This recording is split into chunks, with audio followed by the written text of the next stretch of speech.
Mighty Mouse UFL on the YouTube. Subscribe, y'all. Listen, man. I feel like I have to get on here and say a few things, man. I feel like people are really interested here lately about one of my 30 charges that I have. One of them being a non-violent carnal knowledge charge. People feel like they're exposing me, or they feel like they're saying something that is not public knowledge, or something that they're discrediting me. Of course it's public knowledge, although most of your subs don't have time to go do the legwork to verify accusations on all the people that they watch on YouTube. Therefore, they listen to their favorite YouTubers' stupid excuses, although I'm here to provide receipts. Me with or whatever, you know what I'm saying? So I'm gonna get on here and I'm not gonna explain anything, but I'm gonna get on here and I'm just pretty much just gonna give you all the basis to what a carnal knowledge charge is. Tell you what, if that was hanging over my head, I wouldn't just explain the basis, I would explain everything about the goddamn case.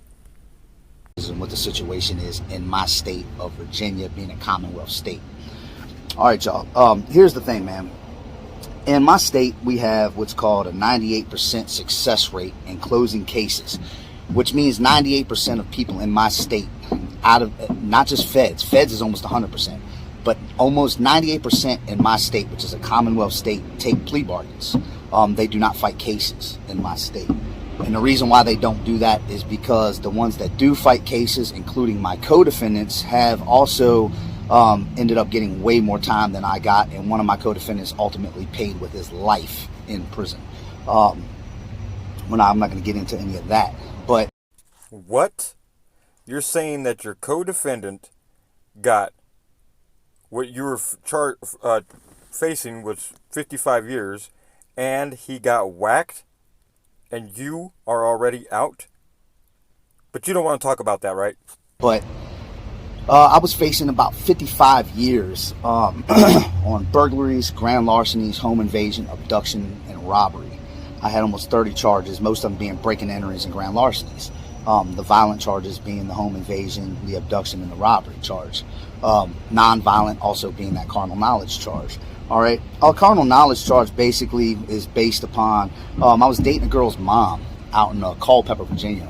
And the girl didn't like me or any of my friends. And so you were dating a 14-year-old girl's mom, and that 14-year-old did not like you and your friends pimping her mom out, correct?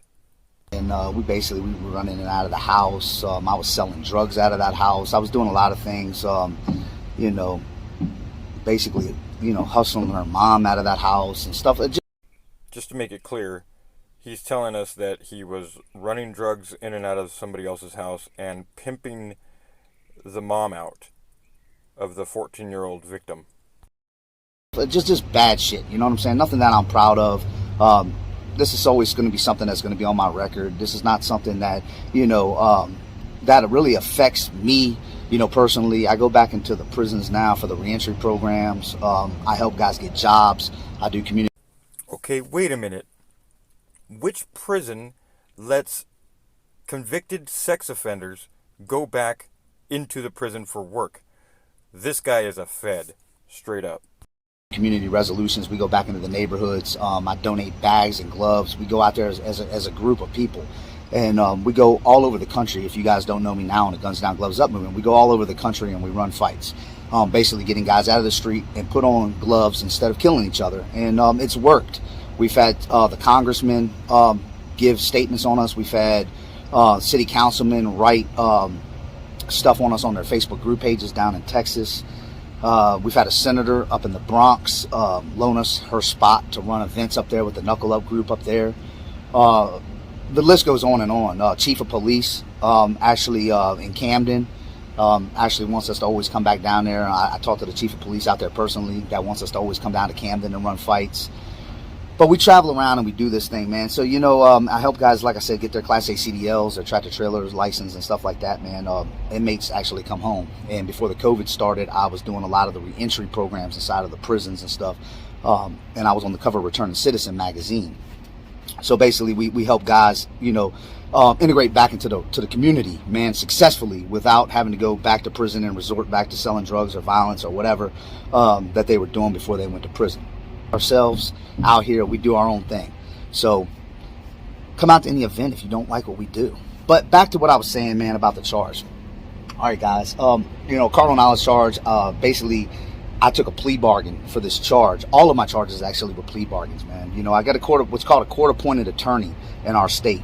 In any state, really, man. It's basically if you don't have money to get a lawyer, they give you a lawyer. And basically, court-appointed lawyers suck.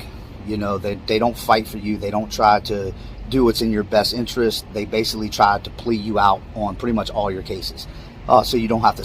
So the state doesn't have to spend any money taking you to trial or having juries or any of that other stuff, man. So that's basically what a court-appointed attorney does, man. And I was facing a lot of time, and like I said, I got a co-defendant that said, "Fuck you, fuck them. I'm not taking no plea bargains. You can kiss my ass." Da da da da da da da. And he ultimately paid with his life in prison. But for some reason, you didn't have to pay any price. Interesting. He had 55 years. He did a lot of, And right there, he slipped up a little bit. So it sounds like the co-defendant did get sentenced to 55 years. And then lost his life while locked up. But you're roaming free, making all kinds of money off of YouTube with this bullshit, street beef bullshit, Fed-operated fucking psyop. But we're not talking about him, we're talking about me. But you can play hardball in our state. You can play hardball, and I know a lot of states are the same way. You can play hardball, you can, act like you're not going to take these plea bargains and shit like that, man. I know people that had plenty of money and had real lawyers that take plea bargains. 98% in Virginia, success rate in closing cases without going to trial. 98%. The feds is almost 100%. Almost everybody in the Fed takes a plea bargain. No buts, ands, ifs about it. If you don't take it, you're going to do life. You're going to do 20. You're going to do 30 years. I was threatened with 55 years. And they did not play. My co-defendant got that. So they don't play. My other co-defendant he took a plea bargain, and me and him did the same amount of time. And we both are out here free in the world living. All right. At the end of the day, man, you're going to take a plea bargain out here, and I was facing a lot of time, a lot of three charges that could have gave me a lot of time. So it was basically, you're going to plead guilty to this. Dude, they were closing cases on me. I know on burglary charges, man, they were showing us pictures, basically having a sign beside pictures of houses that I know that I didn't break into, houses that I. And now we know why he calls himself Mouse. He is a rat. He just said right now that he was pointing which buildings he burglarized and which ones he did not. So he was sitting there ratting on his fucking homies. He's a piece of shit. Another fucking rat. Mighty Mouse, minor Mouse. That I know that I didn't burglarize, houses that I know that I didn't go into, but it was part of the plea bargain of, you take these charges on these houses so they can close cases on us, and we're going to let you off of this, and this, with an open case as far as time goes. You know what I'm saying? Basically meeting in my mid-range of my sentencing guidelines. So yes, I took the charges. I took plea bargains, not knowing that it was going to affect me for the rest of my life. But So you're saying that you had no clue that you were going to plead guilty to a conviction of a sex offender charge. Right. At the end of the day, I'm out here free.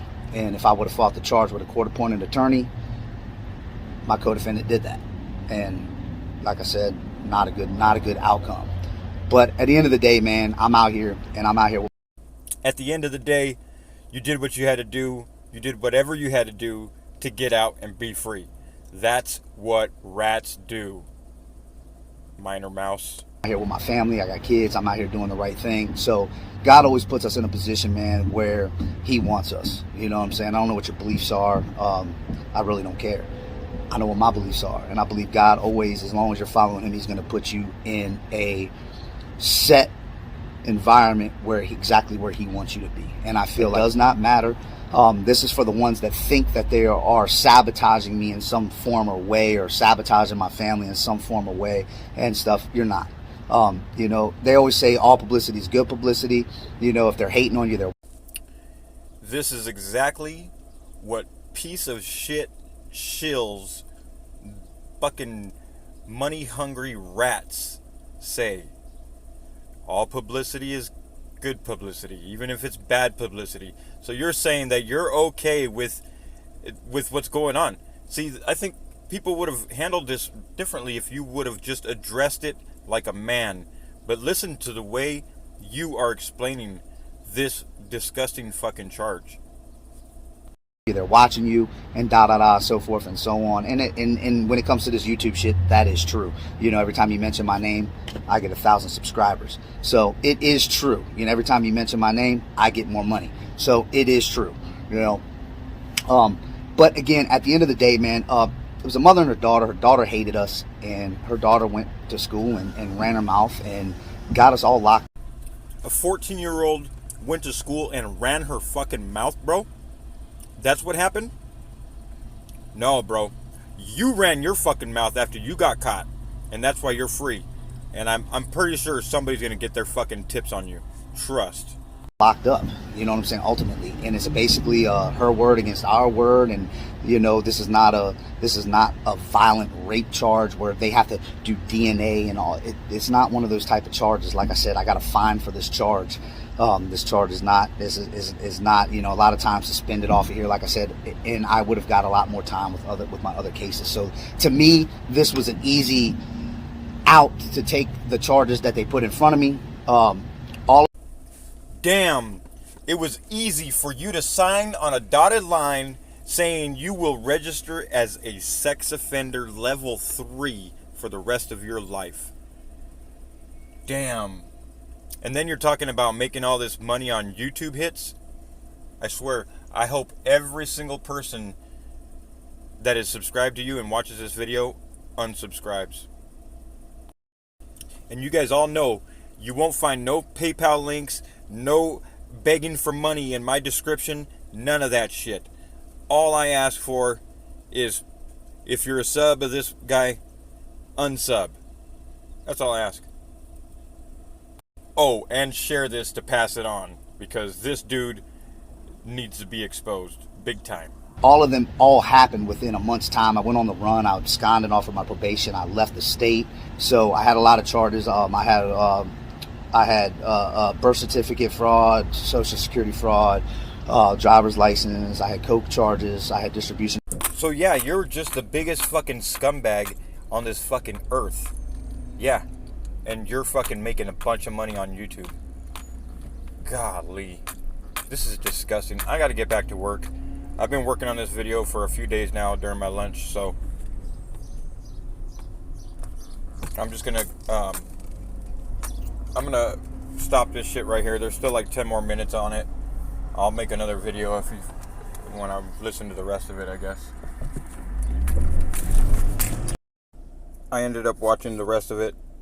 It's him doing nothing but talking shit about the people that are calling him out. So, yeah, piece of fucking trash.